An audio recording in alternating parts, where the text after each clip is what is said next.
Yeah, that won't do. How about this one? No. I'll tell you what, I'll just start the podcast. Hello, welcome back to Andrew Culture's podcast.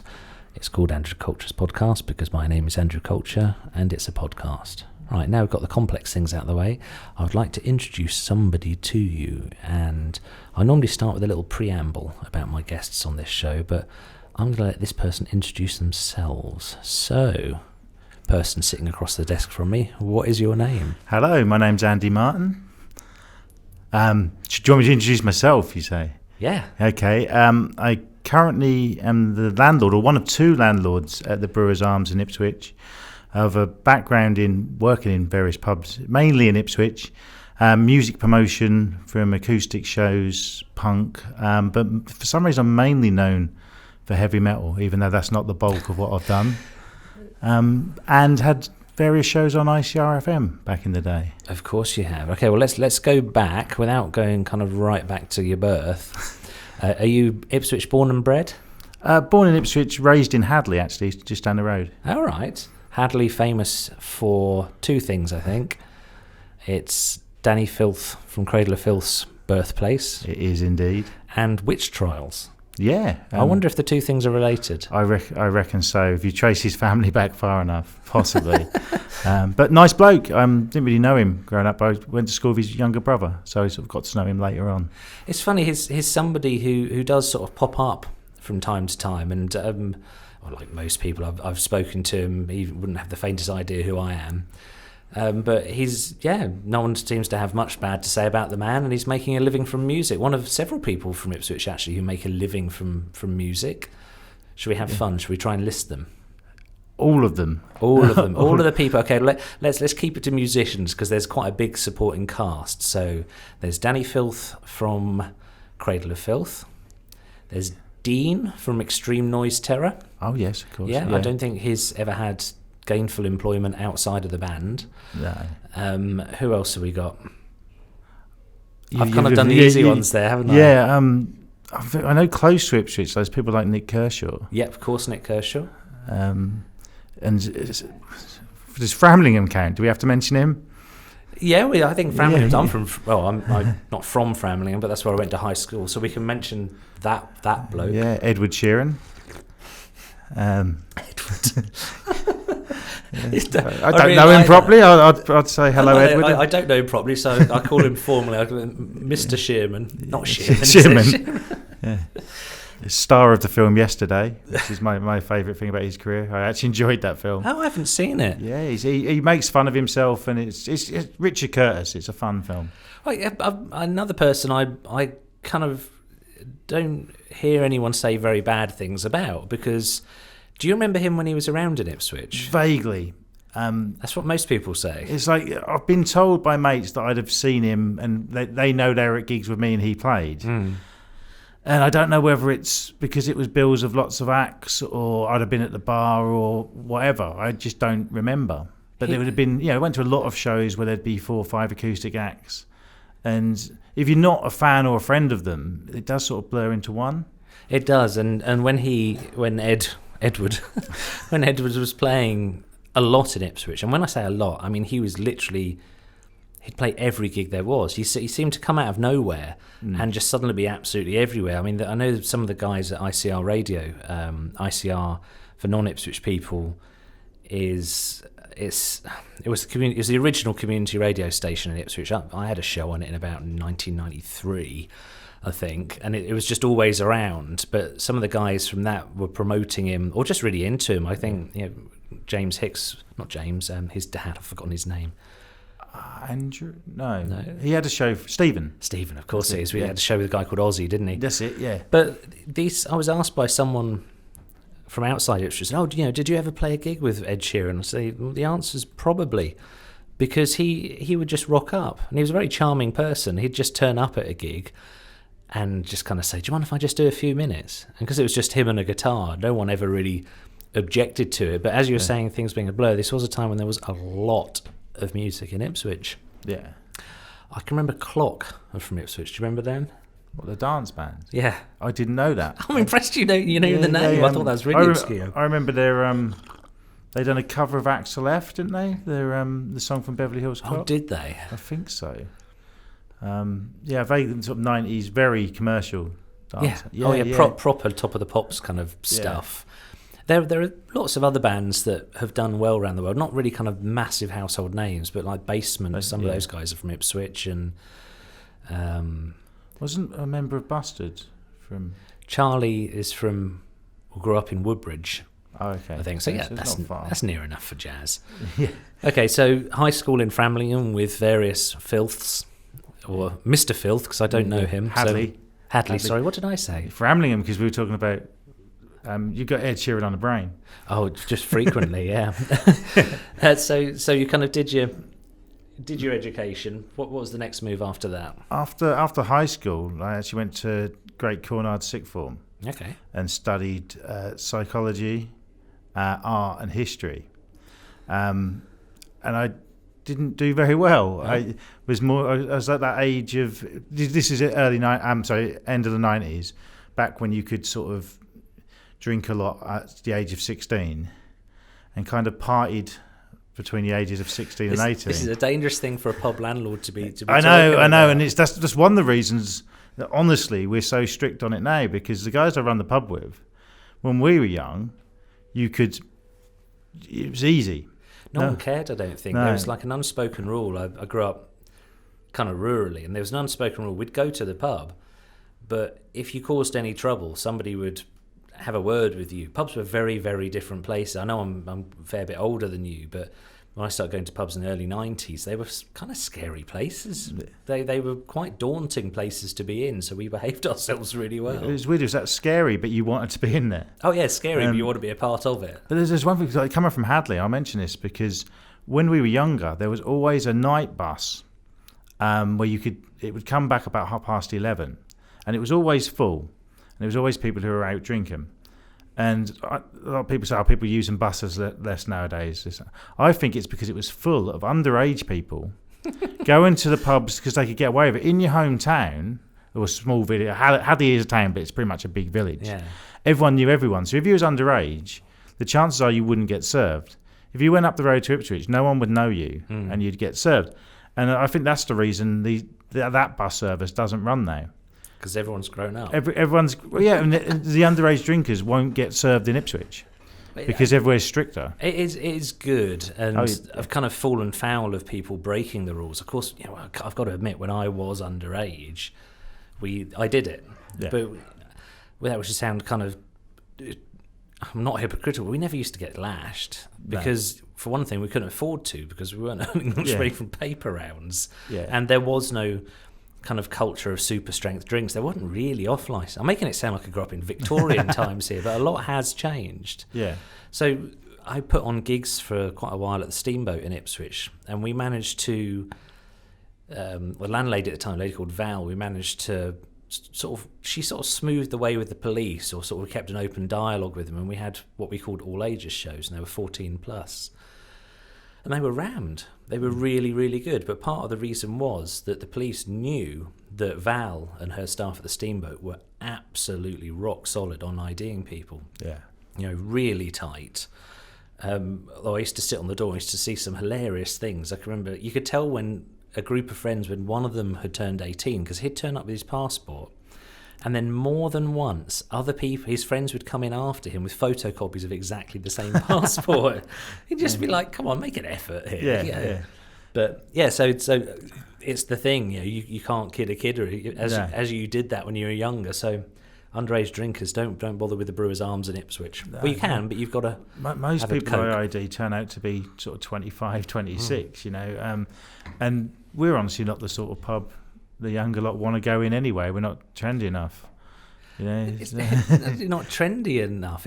There's quite a limited choice of pubs in Ipswich now, to be honest. I'm kind of mindful of not making this episode sort of too political and too kind of local based, but this is interesting stuff to talk about, because the Brewers Arms, the pub listeners that Andy's the landlord of, co-landlord of now, that I was scared of that place, even in my 20s. I never thought it was a very welcoming place. So when you, Andy, took it over, and I don't think I knew you directly at the time, I was quite pleased. I know a lot of other people were, because we're like, yes, it's another safe haven almost. Yeah, I've got a few messages about that actually, and I think it's one of those places what's had so many people come and go over the years. There was someone there for ages, for about 25 years, I think, up until say 10 years ago, and it was it had their regulars and they'd done their thing. They'd have their darts team, football team. It was almost like a little village pub, was fine. And then I think so many people had come and gone in this sort of 10 years that it got itself a bad rep because it was letting its regulars down, and certain people weren't very welcoming. So people in the pub who didn't even want to be there. So I think it, in a short people in the pub who didn't want to be there. Sometimes you get. Oh, you mean the landlords? Yeah, I sorry. The punters. Oh no, sorry. Yeah, it's quite easy not to go to a pub you don't want to go to. Yeah, but sort of people see it as a stopgap, or sometimes you get people who are looking after a place for a brewery who just use it as their living room and then just open the doors. So yeah, it did get a bad rep. I've heard some stories, but that was something we knew we could tackle, and one of the first things we did was just started making the place welcome and putting on various music, attracting people, trying to attract people. I think you've done a lovely job of making it a safe haven, and I will come back round to this idea. So, kind of after you did your school, now I know you. I think I first became aware of you because of a podcast you do with a mutual friend called. I keep calling him Briggs, but I've realised most people call him Martin. Hello, Martin. I call him Briggsy, but Briggsy. We'll just make up a new name for him. But through a podcast you do with him called Film School Dropouts. Yeah. Have I got the name right? That is right. Oh, thank goodness for that. I thought I'm glad I didn't say Framlingham Dropouts. So that would be a good podcast, actually, Framlingham Dropouts. Do you know what? Yeah, that probably would be quite interesting because a lot of people went to Fram. Anyway, but going off topic. Sorry. So the title is that a true title? Is that a definite thing? Myself and Briggs met 20 years ago after I finished my A-levels. My A-level it turned out to be. I'd done a B Tech at Suffolk College in media, and I met Briggs there, and I think he was either the year below me or the year above me because of he's slightly younger than me, but he might have done the course. How young is he? I'm finding out everyone's younger than me recently. Briggs is, I think he's 35, 36. Oh wow. Yeah. But he comes because he's so wise. He appears. He is so wise. So we were doing a media course, BTEC, and film studies was part of that. And I think that's what we both enjoyed. I hope I've got this right. I met him at that point in my life. I hope he'd done the course. I assume so. That's why he named the podcast. I mean, this podcast is pretty much Briggs's, and I co-host. I'll be honest with that. So we sort of jokingly, because we both studied film and then never followed it through, hence the name of the podcast. And we're also very, very critical of films and haven't got much to back that up. So yeah, that's where that came from, and we've been doing that 5 years plus now. 5 years, so you're kind of ahead of your time with that, I think. So let's before we kind of go off on that tack, let's rewind a little bit more. So you left school, and had you played in bands? Because obviously I know you through music. So no, I've always loved music. I played guitar a bit as a kid. Reading Kerrang at the age of like 8, literally, and that sort of thing. And through the media course, I liked the radio side of things. Okay. Had a show on Suffolk College Radio, and then sent a cassette to ICR, and got a show on there. Cool. So I was always interviewing bands and that sort of thing on that show. So that's kind of how I got into the music side of things, not by actually playing, but stealing other people's talents, really. So sharing, basking in, and mutually beneficially enjoying. I think that's fair. Now you went a step further than kind of the radio show, and you got a bit more involved. Now know that you didn't play in bands, but do you see where I'm leading here? Yeah, with gig promotion. Yeah. Well, it was about 12 years ago. I put on a gig at the Spread Eagle, and it was a fundraiser for the Sophie Lancaster Foundation. We were one of the first people to put on a benefit for Should I go into the background of that? Yeah, I think unfortunately Yeah. it is worth kind of going into the background, because it was a while ago, but it's something that shouldn't be forgotten, I don't think. Yeah, and I think it was the anniversary of what happened recently.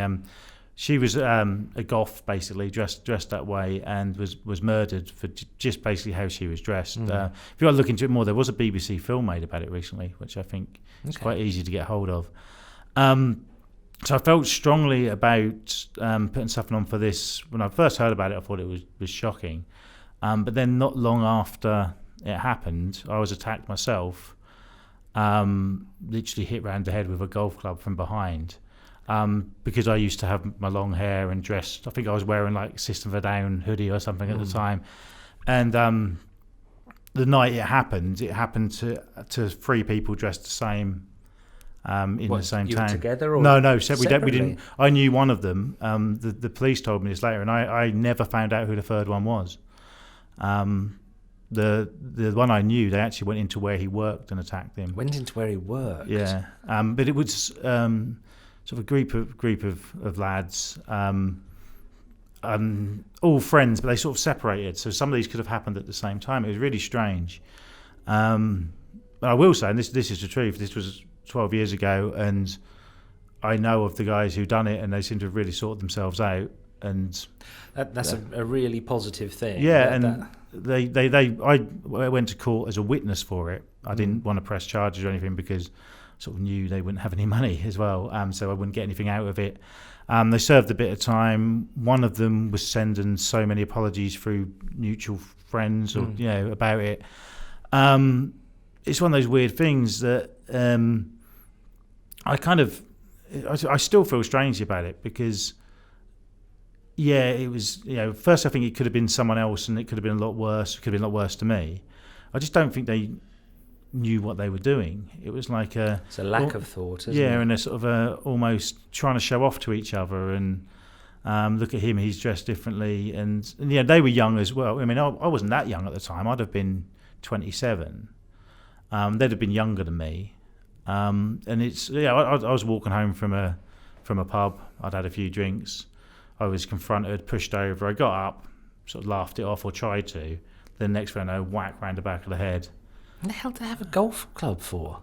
I don't know. I think they might have stolen it from a garden, or I sort of think that people have mentioned it since, and it was thrown in a river after, apparently. I don't mean, so I'm not dwelling on kind of a strange point of. Yeah, it's a weird thing to.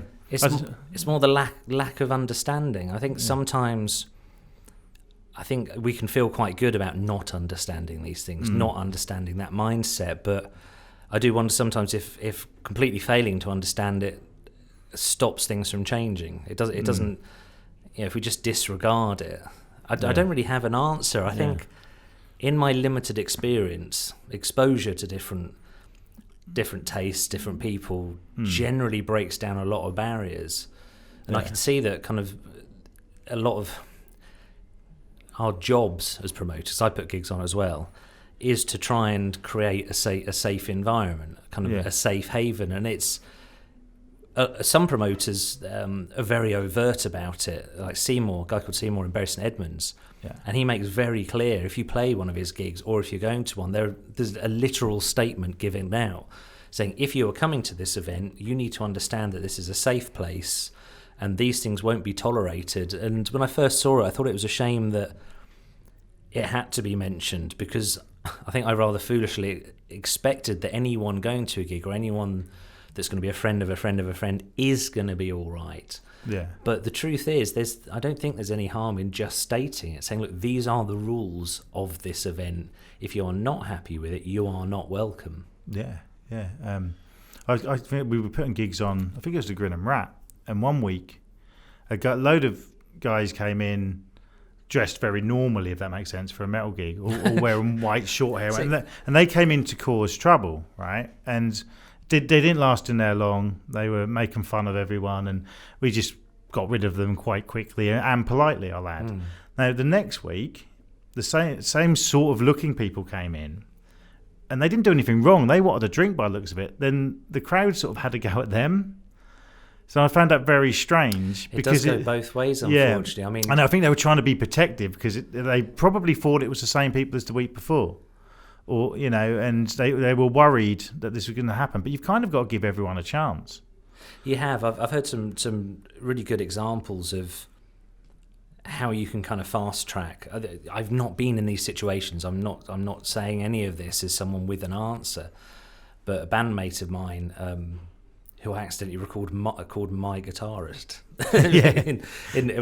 When I was listeners, I was on Andy's podcast a few weeks ago, and Rocky worked for the Red Cross, and part of what he worked on was something called community resilience.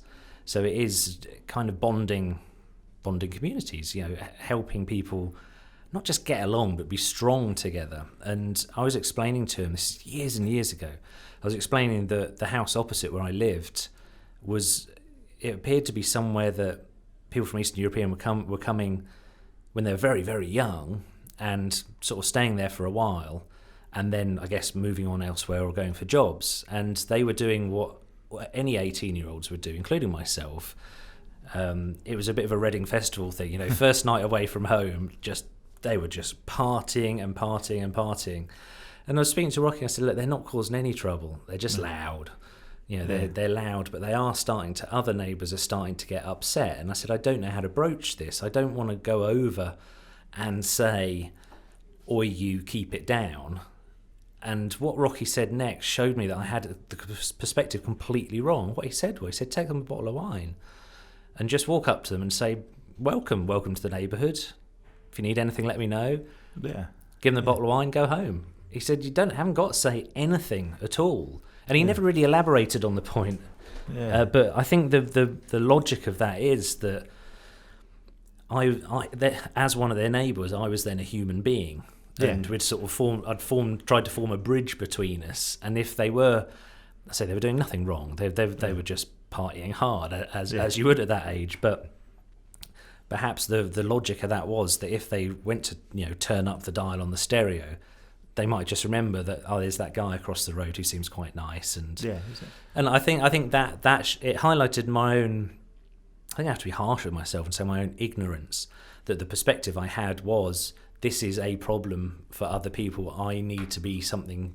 I need to go and have a word. Yeah. And I think in reality, having a word probably isn't a good idea. Yeah. Most of the time, because it sets up a confrontation. It immediately is a them versus us, regardless of who it is. Yeah. I mean, it's reminded me a bit of I've had to bar people from pubs, and you've got to do it nicely. Do you know what I mean? It's like if they're screaming at you, and you shout back, it's just going to escalate. It's only going to go one way. So you've got to act calm, and explain yourself, and just instead of anything, no one ever gets anywhere by getting angry and ranting and raving, really, do they? I've never seen a newspaper headline, Middle East conflict solved by lots of shouting and violence. Exactly, and that neighbour story is really good, and it just makes you think that it's always the younger with my family. I don't know if I should say this, but my parents moaning about the neighbours, and it would be a noise thing. Firstly, they might moan about our noise when we were younger. Do you know what I mean? But just talk about it instead of shouting or the old banging on the wall thing. Just being calm does help, I think. It does. It is calm, and it's good. It's difficult, but I think it's good to engineer chances for people who don't know each other and have different backgrounds, different experiences, to get a chance to speak to each other. Yeah. In Ipswich, I've heard people say, again, this isn't meant to be an Ipswich-focused episode, but I have heard people say that Ipswich is very tolerant because people are it's almost that they're ignorant of people coming from other places, or they just don't care. And I don't know if that's true or not, and if that was a reason why Ipswich is supposedly more peaceful, I don't know if that would be a positive thing, because it would just be people keeping themselves in their own little boxes a bit. Yeah. I mean, I'm living near Norwich Road, which is I like it because it's very multicultural, lots of different people. But it's not many mix, So it is very, where we are, we're tucked around the corner, and it is a very, it's always been the very British pub of the area. So that's kind of set aside from the rest, and I don't like that. And it's there was meant to be the Norwich Road Festival this year, and obviously because of everything that hasn't happened.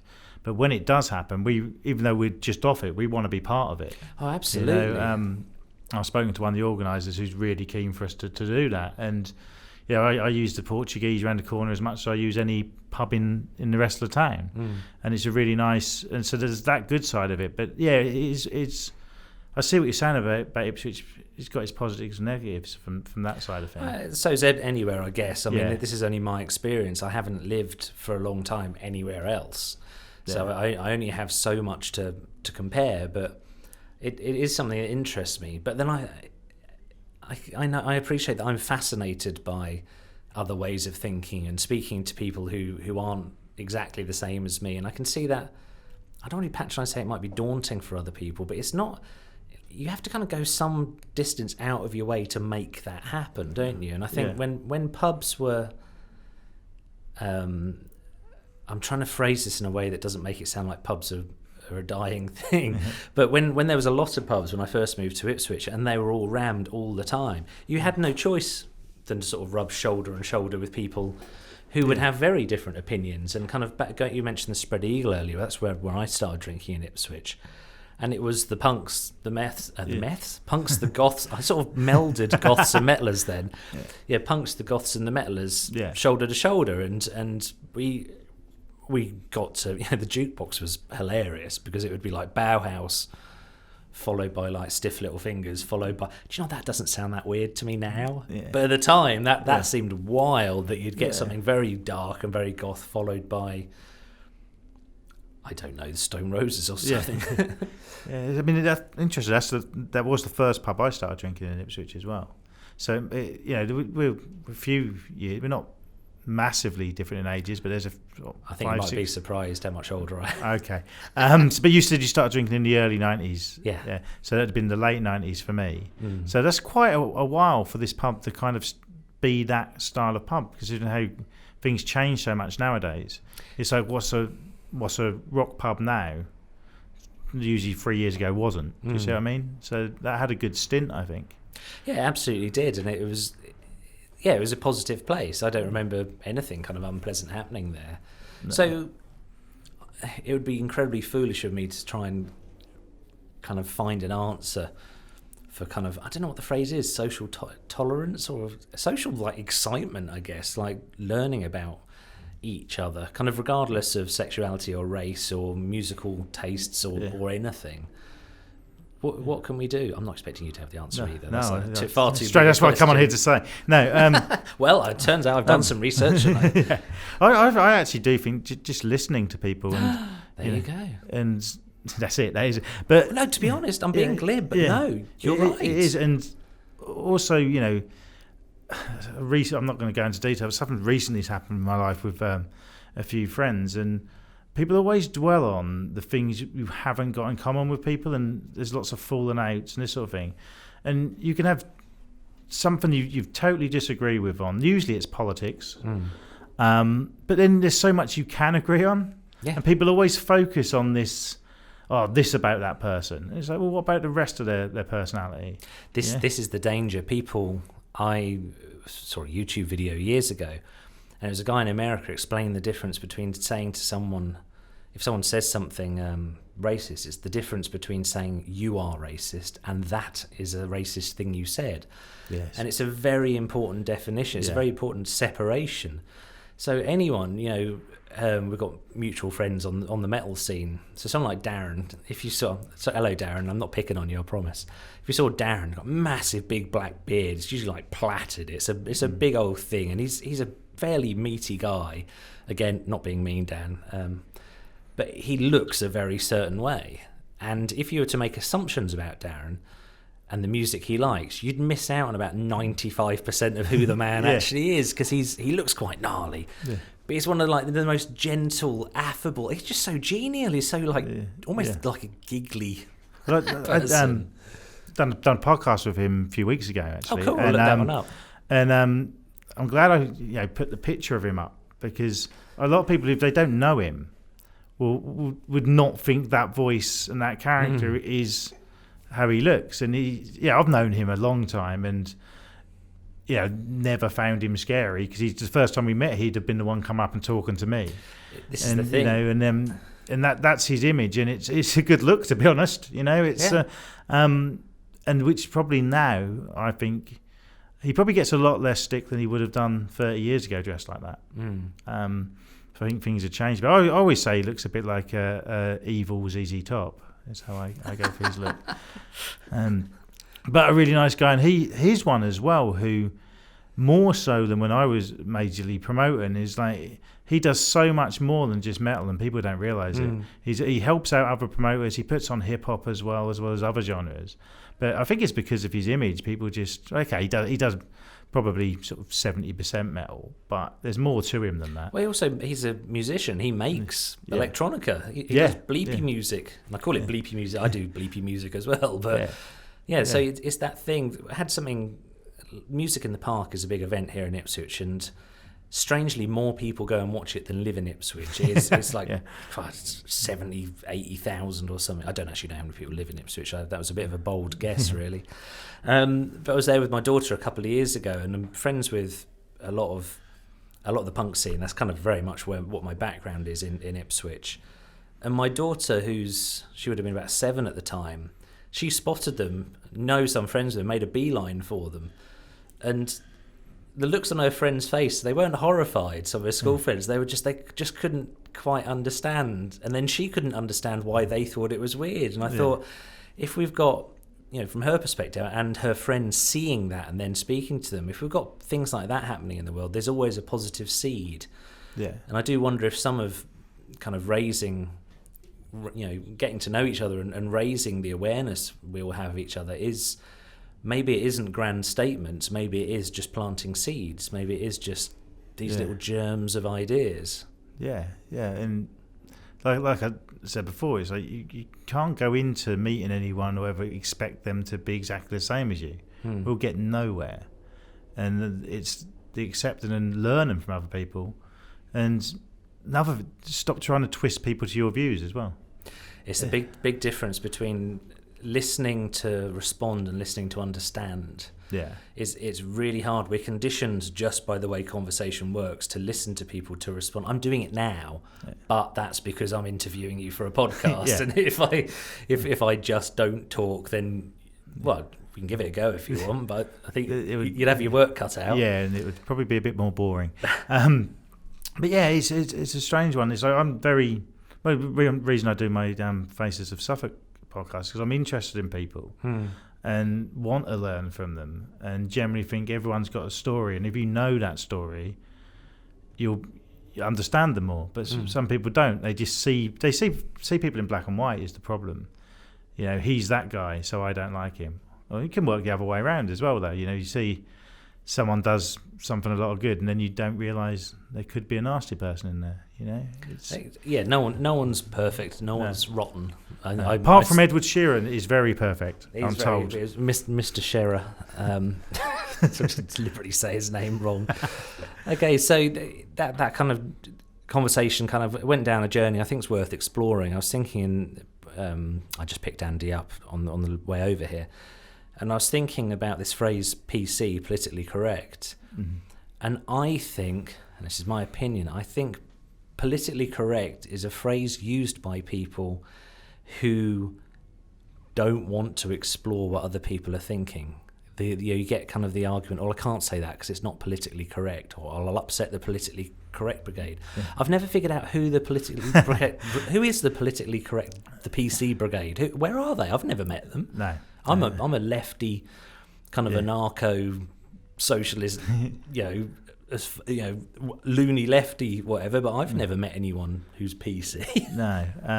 I've got a lot I could say about this with recent things happening with. For example, I went to see Flash Gordon the other day at the cinema, and the re-release from 40 years ago. I was going to say, welcome to 1982, everyone. They're 1980, 40 years. Is it really? And there's a little warning at the beginning saying that the gist of it was made in a different time and some things may offend people. And everyone's like, what, in Flash Gordon?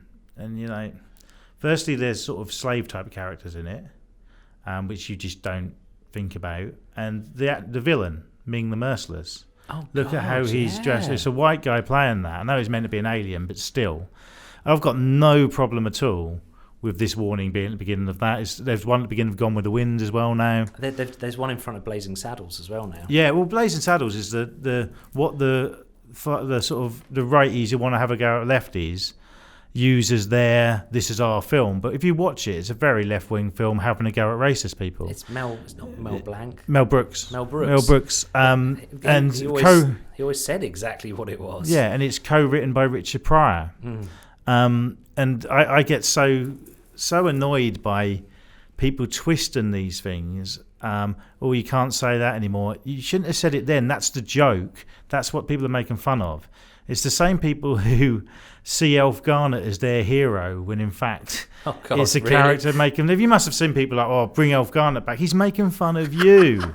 This is the reason you don't get Elf Garnett on TV anymore. Firstly, the actor's dead, so they're not going to make any more. It does put a bit of a kind of a dampener on your career. And was it Warren Mitchell? But he was. Yeah. I just remember seeing an interview of him saying he was sat in a pub and some guy came up to him and said, I love your show. I love the way you have a go at all them. And he's like, I'm not having a go at them. I'm having a go at you. Yeah. And that's why he liked playing that character. But you don't get Frank Spencer on TV anymore. There's nothing wrong with that. It's just things change. Other things come into fashion.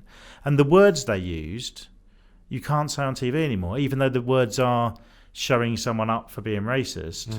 It's like the whole Fawlty Towers debate. All they done was took out a few words so children could still watch that programme. They edited what the Major said. It was nothing to do with the German bit. It was nothing to do with any of that. And then that was twisted, saying, the lefties are trying to take away our... No, we're not. So, no, they're not. So I'm trying to be neutral. I love the fact they think that anyone who's kind of left is so well organised to kind of... It's like people who kind of... American sort of... some of the right wing in America who hate the government, but also hate the government and claim them as incompetent, but also accuse them of being complicit in these incredibly complex conspiracy theories. So, you can't have it both ways. It's very strange with what's going on with the PC and that PC brigade we hear. And do you ever watch Toast to London? There's a brilliant episode where you see the PC brigade. Everything he does wrong. There's these people wearing white and they're marking it off, and it's like. And he says a few things. He has a go at, he's in a bad mood anyway, the character, and he has a moan about someone breastfeeding, and the camera goes and they're marking it off, and he gets arrested at the end for all the things he does wrong. And it's just, but I'm sure that's how some people actually, that's the joke, I suppose. People think just one of those phrases that's just always crazed me, like it's political correctness gone mad. Yeah, or like health and safety gone mad. Well, people not dying on building sites. Yeah. Oh, it's PC gone mad. People not getting shit kicked out of them in the street for being different. This is good, isn't it? Yeah. I mean, so really? You see pictures of you see it on Facebook in these sort of We Love the 80s groups, and I'm in a lot of these sort of old, because I like old things. I grew up. I like Thundercats and stuff like that, right? So I wouldn't mind seeing posts about that. But you'll see a picture of a park which is just a hazard. They'd be like, never killed any of us. It's like, did. Yeah, exactly. Of course it did. And that's why it's changed. They wouldn't just things don't change for no reason usually. Do you know what I mean? They also don't change because of knee-jerk reactions. Yeah, they just don't. Yeah, because you can't. Even just the mechanics of change can't happen that quickly. Yeah. So it's all, and the other. Sorry. Okay. All I was going to do was have a moan about Little Britain, but you carry on. No, I was just going to say that the other frustration I have with it is that people expect, the PC brigade, and then if there's an unusual decision made about something, that's then, it's just typical. Like, no, but like life on this planet isn't a straight line. We are allowed to make mistakes. Yeah. You were saying about the guys who had a go at you. They changed. I knew kind of people I had grief with when I was much younger, who I met at later life, and I think I probably had more of a problem with them than they did with me because they'd changed. Yeah. Whereas I was still kind of almost expecting them to be the same and sort of being defensive. But we can change. People can. People who are in life prison, in prison for life, can change. Yeah. We're not set in the die. No. Do you know people? I know people who still see people as they were in school. I've got mates who are like, oh, he's an idiot. I'm like, you haven't spoken to him for 30 years. And they don't see that people grow up sometimes. I'm relying on most people I went to school with not speaking to me for that reason. But this happens a lot. Because I'm from Hadley and it's not a very big place. You do, I think you stay in contact more with people because it's sort of their home base. So their parents might still be there, like my parents are there. And often at Christmas or whatever, I'll meet up with people I grew up with. Mm. And some people still hold grudges from 20 years ago, at least longer. Oh, it's just so much effort. I just think holding a grudge, that sounds like a lot of work. Yeah, I don't want to do sometimes that. Let things go, because usually what the argument is over is something small anyway, and then things just escalate. And like I said before, if you fall out with someone over something, unless it's something major, just think about the things about that person you do like. I get, you probably do as well. My sister still lives fairly near where I grew up, and my parents still live in the village. I grew up in Wickham Market, and I get two things that happen. My mum will say, "Oh, do you remember such and such from the village?" And I'm like, "No." And it's always like, "Yeah, they died." I'm like, "Okay, yeah, I'm sorry to hear that. That's awful, but I don't know who you're talking about." And then my sister, hello Jessica, I love you. She'll say, "Don't you remember so and so from school?" I'm like, "No, because I didn't make an effort to stay in contact with them, and they didn't make an effort to stay in contact with me." Although it can pop back up in nice ways sometimes. I was in a so we're now down to, I know it's a podcast, we're now just two friends having a natter now, which is, I like that. I think it's nice. I was in a park in Aldborough with my daughter, huge, great big park. And we were right over the far side of it from where the entrance is, and we were larking about, and this woman came over, and I didn't recognise her at first, and she said, "You're Andrew Laws." And I always think, it's always strange when someone says that, like just "you are," and then gives you your name. And sorry, I accidentally leaked my actual real name there on the Andrew Culture podcast. And I said, "Yes." And it was one of my absolute best friends from when I was at school. And she said, I knew it was you because your laugh. Yeah. And I thought, what a wonderful thing that clearly I don't see myself as being, me at school is a different person. The past is a foreign country and all that. But clearly some things don't change. I think I'm all right with physical traits not changing massively, although I am twice the man I was at high school. Only in weight, but yeah, same here. It's strange. I mean, coming from a small town, I think it's nice, and apart from the incident I mentioned and a few other things, but was that in Hadley? That was in Hadley. Oh, yeah, okay. I'd actually been out in Ipswich that night and got that late bus home I mentioned. That bus to me. Sorry, I didn't mean to derail you. That bus to me just sounds like, you know, the bus in St Trinian's was just like, goes past, you can hear like, ah! Oh no, it was we used to have a late bus song where we'd all just chant, we're on the late bus along. And there'd be we are sounding proper Victorian and now. There was we'd have piss stops, and which was brilliant because we'd often, if there was like one left, and we were all back on the bus, we'd tell the driver we were all on there. And then there were images of, and I fell asleep on there once, and some girls, I woke up, they'd plaited my hair. It was fun. But that was a bit in that run for a few years after so I was 27 then. So normally I'd have probably stayed out later and got a taxi back to Hadley or stayed in Ipswich. So it's just one of those nights where wrong place, wrong time really. But yeah, apart from that, and there was a few, I got a bit of bullying at school for just the way I dressed, but nothing major. Do you know what I mean? It's saying nothing major, but it's all part of the same tapestry. It's my school had a very zero tolerance approach. To be honest, I think all schools do. Yeah. But they would stamp on it hard, proper hard. But it's the snide little comments that teachers can't. Yes, I mean, it wasn't like. Well, there was one incident where a group of lads wanted to fight with me after school, and this is what put me off fighting the rest of my life because I just wanted to walk away. I was walking home with a couple of lads older than me. And they're like, "Go on." And I was like, "Oh, I don't want to." And they got it one-on-one. This was like, sort of a Western type situation. And as I left, I was really upset. But the guy who I ended up fighting with was on the floor. I was just angry and sort of fist, and just happened to get the right. Ooh. And I got to school the next day, and because he was the more popular lad, I'd lost the fight. So I thought, what was the point? What was the point of that? And I mentioned it to the teachers, and it was sorted out. They took me aside for retaliating, and it was proper stamped out, you know. Good. And after that, for next week, everyone wanted to fight with me. You're the new tough guy, clearly. And then it just died down. What is that at school? I mean, I left school a long, long time ago, but I was... I used to get some grief from some people in the village I grew up in, and it was quite unpleasant sometimes. But I had a car accident. I fell out of a car because I'm an idiot. I was sober, but I was an idiot. And I stripped all the skin off my face. I was in a mess. It was a proper messy thing. Yeah. Went back to school. Some other kid was bragging that he did it to me in a fight. I was like, wait, how? How has he eviscerated me like by punching me? Yeah, it's that. I mean, I don't know. I suppose younger people want to impress a bit more, and they see that as how to do it. When I've read a brilliant quote. I think it was by. It might have been Roald Dahl actually. But he said, when you're 20, you care what everyone thinks about you. When you're 40, you start caring about what you think about other people. When you're 60, you realise no one cares about you and you don't care about anyone else. Yeah, well, yeah. And I thought, I think I'm all right with that. But this is the thing I find. I think people worry too much about what others think of them. And most people just, it's not that they kind of don't care, but they've got other things to worry about than you.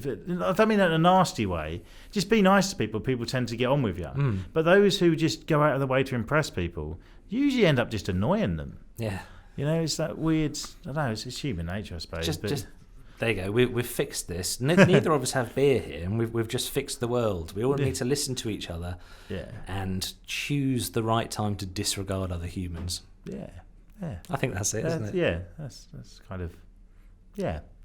But then, yeah, just do you find as well? I'm going to go off on one bit. Do you find some people just look out for?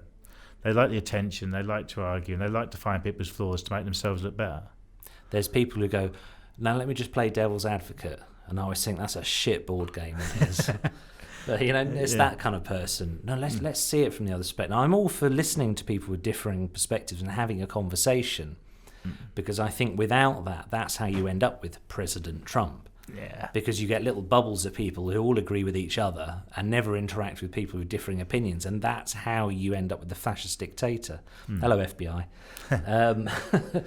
But, oh God, I've lost my thread. What was I saying? Oh, I think Bill and Ted. I think they just summed it up. Yeah. Just be excellent to each other. That's a sour subject for me, though, because it's supposed to come out at the cinema this weekend. It's been put back. Oh, was it really? It's put back, yeah. It will get a cinema release, apparently. But you can stream it first. What's this about? I want to see it in the cinema. That is happening. We watched Onward, which was... It's like the Pixar film that was supposed to come out. It did though. I saw that in the cinema Did it actually come out? Just before lockdown. It was like the week before. What did you think of it? Oh, it was all right. It wasn't nothing special, but it was enjoyable. It was enjoyable, but it was the Pixar by numbers formula. Yeah. Oh yeah, absolutely, and Disney by numbers. I was watching and I was thinking, right. I was looking at the time, the running time, and I was like, right, 15 minutes to go. So in another 3 minutes, there'll be the bit where they try and make you cry, and then we've got 5 minutes before they resolve it. And then we've got, because you can plot it. I quite enjoyed it. The story it's kind of loosely based around a lot of Dungeons and Dragons stuff, isn't it? But there's a lot of quite funny stuff. It was all right. I think they need a change of formula. Yeah, then they're doing it because it works, because it makes money. Well, that's the thing, but it will run out. It's the same with Marvel at the moment. You know, them films are massive, but people will get bored of them eventually. They need to spice it up a bit, I think. I've lost track. I can make it about 20 minutes into a Marvel film, then it's just stuff whizzing around. That's pretty much them. If you like, is that it? I'm not missing anything. That is what happens. It's kind of, I don't know. I still enjoy them, but I'm a comic book nerd. Oh, I enjoy it. I like seeing stuff whizzing around. but it's the same thing, and you see the same film over and over. And they've been saying for years that superhero films would go the way of the Western. You know, because 40s, 50s, it was just Western, wasn't it? And then there was none until Back to the Future 3 in 1989. So, yeah, but I think when it comes to... Same with a lot of people, like music fans. They'll not like the band's new album, but it's the same sort of thing they've always been doing. It's just that you grew up with the older stuff. Yeah. So it's probably as good, but you're just not so attached to it. And I think the films will go the same way. Do you know, it's interesting because films run for such long series now.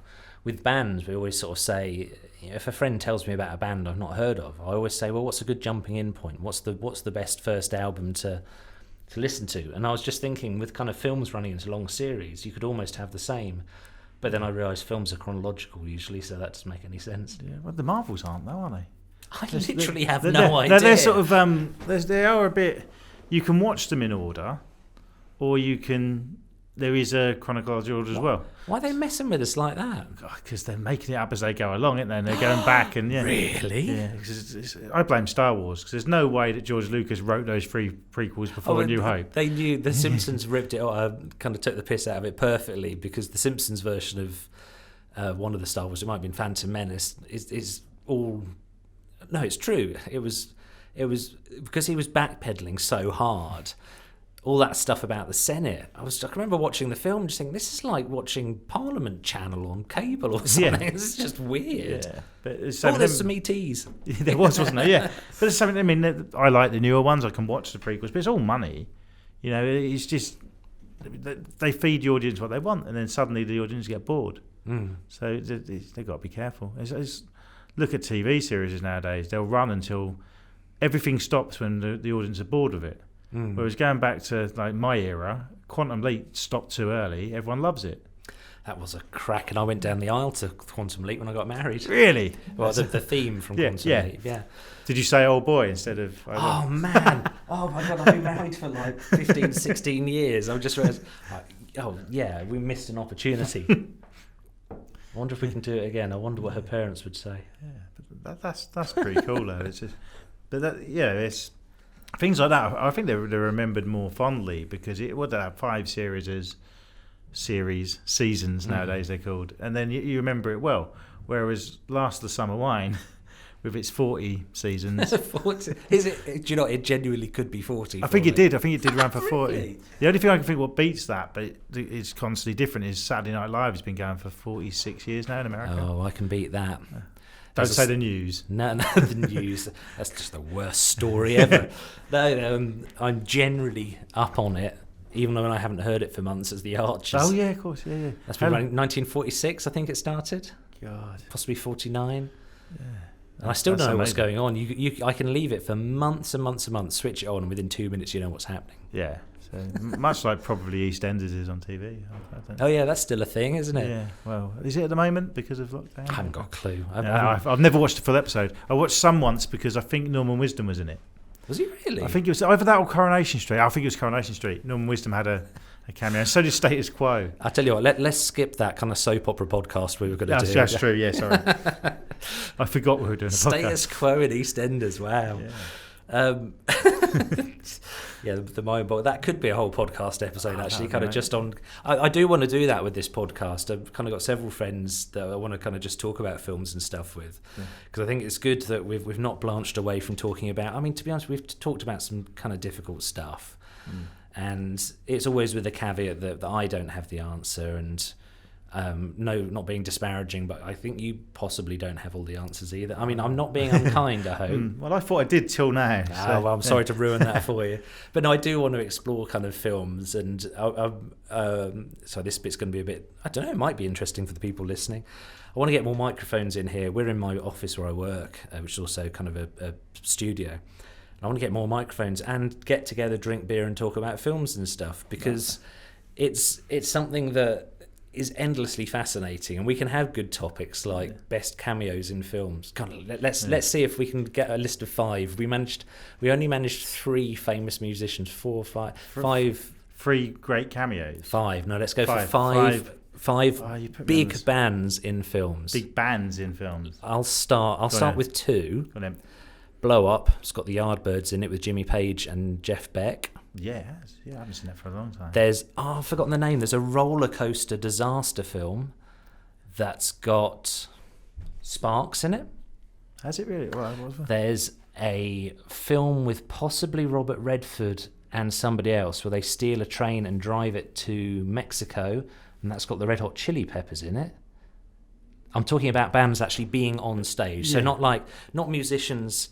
Oh, okay. Becoming actors, but seeing the full band on stage. There's a film with Burt Lancaster and Kirk Douglas called Tough Guys. Dana Carvey's in it from Wayne's World, and that's got Red Hot Chili Peppers on stage in it. Might be what I'm thinking of, actually. That's the one I'm thinking of. Okay.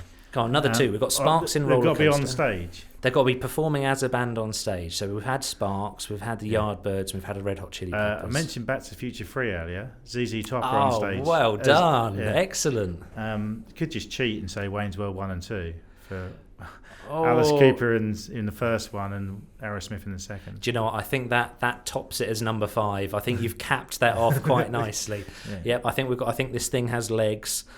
Yep, so there's our 5. Right, we've been talking for nearly an hour now, so I need to stoo-foo and go do something else. It's been a charming hour, and thank you very much for coming along. Before we go, I'd like you to make very clear to people listening where they can find your podcasts. Good point. It's on a website called Anchor. Just anchor.com, I believe. You told me about it. Is that Anchor.fm? FM, is it? Whoops. Yeah. Spotify is what I tell most people to listen to. Okay, so the names, what do we search for? Oh, okay. Faces of Suffolk, which is my sort of solo one, and Film School Dropouts, which at the moment we're looking for somewhere else to host it. So we'll start. We should have an episode up in a week or so. Cool. But I can't tell you where it will be, but probably Spotify as well. Yeah, you bung them on Anchor.fm and it syndicates out. It pushes them out to Apple and Spotify and a few other places for you. Okay. Can I just announce another one that's coming? Oh, please do. Okay. I'm hoping, I was going to talk to you about this off air, do another podcast, a film one, where each series I go through films I grew up with and loved, which weren't necessarily big hits or critically acclaimed. I'm going to review them and then ask people of my age or quite young who haven't ever seen them growing up or just too young for them to watch them themselves, and then we talk views, whether they stand up the test of time, what people think of them now, basically. I like that. That's like a film version of a book club. Yeah, kind of, isn't it? And there'll be films like Howard the Duck and Master of the Universe, sort of well-known bombs, but films I love. I say slightly after my time for watching that kind of thing. Yeah. Well, would it be? No, I don't know. Because Howard the Duck was like 1986.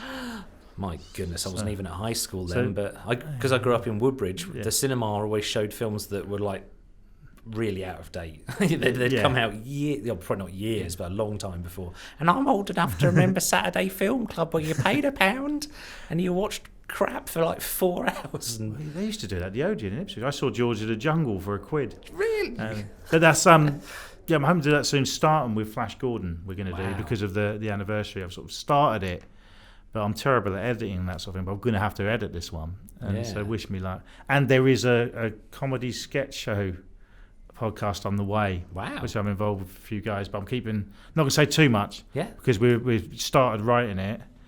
We need to test some stuff because what I find funny, people don't. So we're going to hopefully have that up in a few months. There's always someone, if you find something funny, that with the infinite number of, well, it's not infinite, with the billions of people in the world, there will be someone with exactly the same sense of humour as you.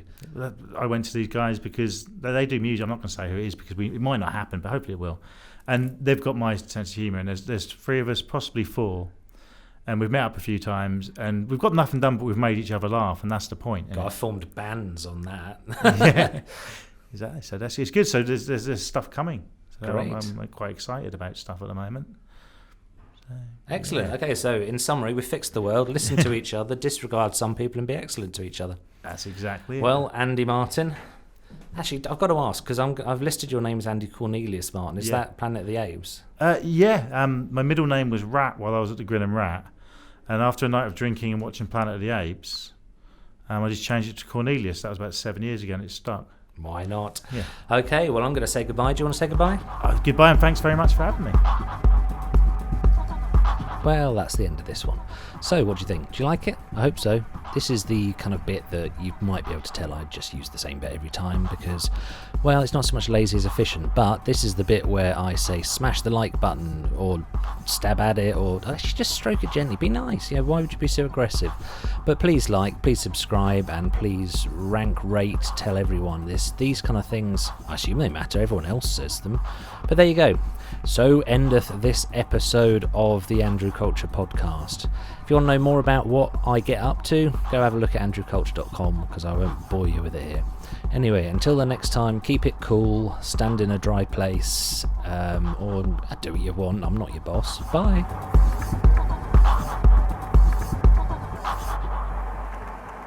We don't know for sure. I think weather can be changeable.